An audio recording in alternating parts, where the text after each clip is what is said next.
Morning friends, स्वागत है आप सभी का हमारे YouTube channel everything for exam. जैसे कि आपको पता है कि आरवीएनएल में एएनजीएन की जो प्रिपरेशन चल रही है हमारे चैनल पे टेक्निकल, उसमें डीई कंप्लीट हो डीई की काफ़ी सारे क्वेश्चंस आ चुके हैं, ईडीसी के क्वेश्चंस आ चुके हैं, ईआईसी के क्वेश्चन आ चुके हैं। आज हम नई सीरीज स्टार्ट कर रहे हैं सिग्नल एंड सिस्टम। तो सबसे पहले हम इसमें देखते हैं सिग्नल सिस्टम में सिस्टम क्लासिफिकेशन और प्रॉपर्टीज से जितने भी क्वेश्चंस उठते हैं एग्जाम पॉइंट ऑफ व्यू से, वो सारे क्वेश्चन हम इसमें कवर अप करेंगे। सिस्टम क्लासिफिकेशन के बहुत बेसिक क्वेश्चंस आते हैं। आए हम इस क्वेश्चंस को देखते हैं। सबसे पहले क्वेश्चन हम देखते हैं, the type of system which are characterized by input and output quantized at certain level are called. उस सिस्टम को क्या कहते हैं जिसपे इनपुट और आउटपुट क्वांटाइज्ड होते हैं सर्टेन लेवल पे, उसको क्या कहा जाता है? एनालॉग कहा जाता है, डिस्क्रीट, कंटिन्यूस और डिजिटल। तो ऑप्शन बी इसका करेक्ट है, डिस्क्रीट। जहां पे भी हम क्वांटाइज्ड करते हैं उसको डिस्क्रीट कहते हैं, ना कि डिजिटल कहते हैं। डिजिटल में दोनों साइड हमारे क्या होते हैं? क्वांटाइज्ड होते हैं, इनपुट भी और आउटपुट भी। जब हमारी लिमिटेड वैल्यूज होती है 0 और 1 की फॉर्म में, तभी हम उसको डिजिटल कहते हैं। लेकिन हमारी एक फाइनाइट वैल्यू पे हम उसको अगर डिस्क्राइब करें, क्वांटाइज्ड करें, तो वो हमारा सिस्टम क्या होता है? डिस्क्रीट होता है। The discrete system have their input and output value restricted to enter some quantized और डिस्क्रिटाइज्ड वैल्यू। सिर्फ किस क्वांटाइज्ड वैल्यू पर ही हमारा क्या रहता है?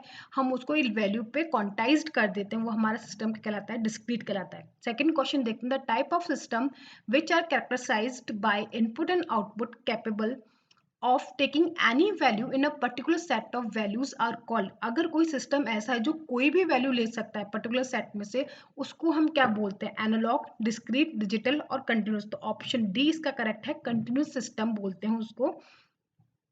Continuous system have a restriction on the basis of the upper bound and lower bound, but within the set the input and output can assume any value, thus there are infinite value attainable in the system। अगर हम sine wave की बात करें, sine wave अगर analogue signal है तो sine wave की value अपर और लोअर बाउंड फिक्स है उसकी, लेकिन उस अपर और लोअर बाउंड में वो इनफाइनाइट वैल्यू को कैपेबल है कि उसको कोई सी भी वैल्यू वो ले सकता है। तो कंटिन्यूस सिस्टम क्या होते हैं? लोअर और अपर बाउंड से बाउंडेड होते हैं, लेकिन वो लोअर और अपर बाउंड के बीच में कोई सी भी वैल्यू ले सकते हैं। इनफाइनाइट वैल्यू सेट्स होते हैं उसके अंदर।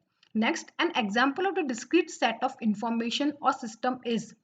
कौन सा एग्जाम्पल है जो डिस्क्रीट सेट ऑफ इंफॉर्मेशन को बताता है? The trajectory of sun, the data on the CD, the universe, time scale और movement of water through the pipe. तो ऑप्शन बी इसका करेक्ट है, डेटा ऑन द सीडी। जब हम डेटा स्टोर करते हैं सीडी में, वो किस फॉर्म में होता है? डिस्क्रीट फॉर्म में होता है। The set of the parameter are continuous in nature, the data is stored in the form of discrete bits on the CD. जो सीडी में हम जो इंफॉर्मेशन बिट्स स्टोर करते हैं वो डिस्क्रिटाइज्ड होती है, वो 0 1 की फॉर्मेट में होती है, वो डिस्क्रीट वैल्यूज होती है जो हम सीडी में स्टोर करते हैं। ट्रेजेक्ट्री ऑफ सन कंटिन्यूस है, यूनिवर्सल टाइम स्केल भी कंटिन्यूस है, मूवमेंट ऑफ वाटर भी पाइप में क्या होता है? कंटिन्यूस होता है। लेकिन जो डेटा स्टोर होता है सीडी में, वो हमारा क्या होता है? डिस्क्रीट सेट्स में होता है। Next, a system which is linear is set to obey the rule of. अगर कोई सिस्टम लीनियर है तो वो किस चीज को ओबे करेगा? स्केलिंग को, एडिटिविटी को, स्केलिंग एंड एडिटिविटी दोनों को, या फिर होमोजेनिटी को। तो ऑप्शन सी इसका करेक्ट है, system is set to be additive and scalable in order to classified as a linear system. अगर कोई सिस्टम लीनियर है तो उसमें स्केलिंग और एडिटिविटी दोनों ही क्या होगी? एप्लीकेबल होगी। Next, a time invariant system is a system whose output. Time invariant system क्या होता है? increases with delay in the input, decreases with the delay in the input, remains same with the delay in the input और vanishes with the delay in the input। तो option C इसका correct है, remain same with the delay in the input।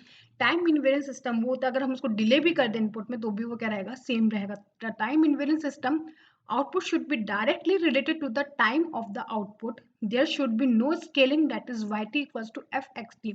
जो input और output का relationship होता है वो डायरेक्ट होता है और उसमें टाइम स्केलिंग का कोई फैक्टर नहीं आता, वो टाइम इनवेरिएंट होता है पूरा सिस्टम अगर उसमें हम डिले करें तो।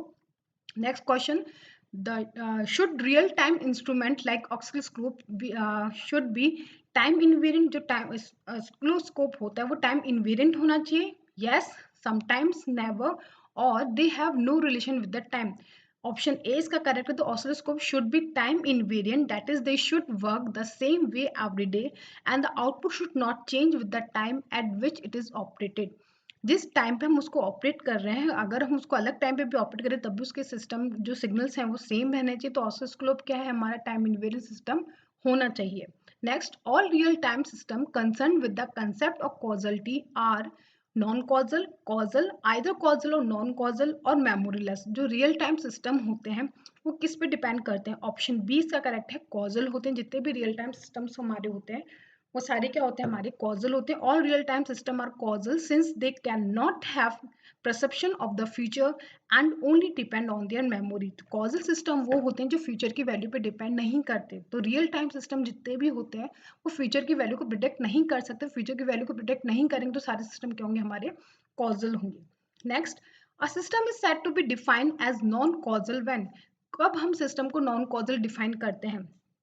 The output at the present depend on the input at an earlier time. Option B, the output at the present does not depend on the factor of time at all. Option C, the output at the present depend on the input at the current time. Option D, the output at the present depend on the input at a time instant in the future. तो non causal system कौन से होते हैं? Option D इसका correct है। Option D क्या है? Non causal system output is set to be depend on the input at the time in the future. Non causal functions वो होते हैं, सिस्टम्स वो होते हैं जो फ्यूचर की वैल्यू पे क्या करते हैं, हमारे डिपेंड करते हैं। आउटपुट हमारा इस तरीके से डिपेंड करेगा कि हमारे को फ्यूचर की वैल्यू प्रिडिक्ट कर सके। जब फ्यूचर की वैल्यू हम प्रिडिक्ट कर सकते हैं, डिपेंड करता है उस पर, तब हमारा सिस्टम क्या हो जाता है, नॉन कॉजल हो जाता है। Question 9. When we take up design of system, ideally, how do we define the stability of the system? अगर हम कोई सिस्टम ले रहे हैं तो उसकी स्टेबिलिटी हमको किस तरीके से डिफाइन करते हैं? Option A, a system is stable if a bounded input gives a bounded output for some value of the input. Option B, a system is unstable if the bounded input give a bounded output for all value of the input. Option C, a system is stable if the bounded input give a bounded output for all values of the input. Or option D, a system is unstable if the bounded input give a bounded output for some value of the input. तो stability कब होती है? तो option C इसका correct है कि हमारा bounded input क्या दे, बाउंडेड आउटपुट दे।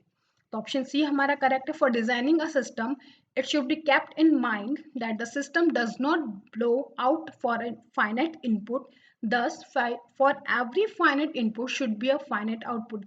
हमेशा हमारा बाउंडेड इनपुट के लिए बाउंडेड आउटपुट जब आता है उसका मैग्नीट्यूड लेस देन इन्फिनिटी होता है, तभी हमारा सिस्टम क्या होता है, स्टेबल होता है। तो स्टेबिलिटी की क्राइटेरिया क्या है? अगर इनफाइनाइट वैल्यू ले रहे हैं, माइनस इन्फिनिटी से प्लस इन्फिनिटी तक जा रहे हैं, तो जो मैग्नीट्यूड होना चाहिए वो लेस देन इन्फिनिटी होना चाहिए। बाउंडेड इनपुट के लिए बाउंडेड आउटपुट हमारा आना चाहिए, तब हमारा सिस्टम क्या कहलाता है, स्टेबल कहलाता है। Next, all causal system must have the component of. जितने भी कॉजल सिस्टम होते हैं उसमें क्या कंपोनेंट होता है? मेमोरी, टाइम इनवेरिएंट, स्टेबिलिटी और लिनियरिटी। तो ऑप्शन ए इसका करेक्ट है, मेमोरी। तो causal system depend on the function value at an earlier time compelling the system to process memory. Causal system वो होते हैं जो फ्यूचर पे डिपेंड नहीं करते लेकिन प्रेजेंट वैल्यू और जो हमारी पास्ट में वैल्यू है उस पर डिपेंड करते। तो कॉजल सिस्टम में क्या होती है, मेमोरी होती है। Causal system depend on the functional value of the earlier time, तो इसलिए हमारे इसमें क्या होगी, मेमोरी होगी। ये क्वेश्चन सिग्नल सिस्टम के बेसिक्स बहुत इंपॉर्टेंट है, तो इसलिए आप हमारी वीडियो को लाइक एंड सब्सक्राइब करना ना भूलें। सिग्नल सिस्टम की पूरी सीरीज आएगी एमसीक्यू की जो हमारे आरवीएनएल एग्जाम से बहुत इंपॉर्टेंट है, तो प्लीज़ आप हमारी वीडियो को लाइक एंड सब्सक्राइब करना ना भूलें। Thank you.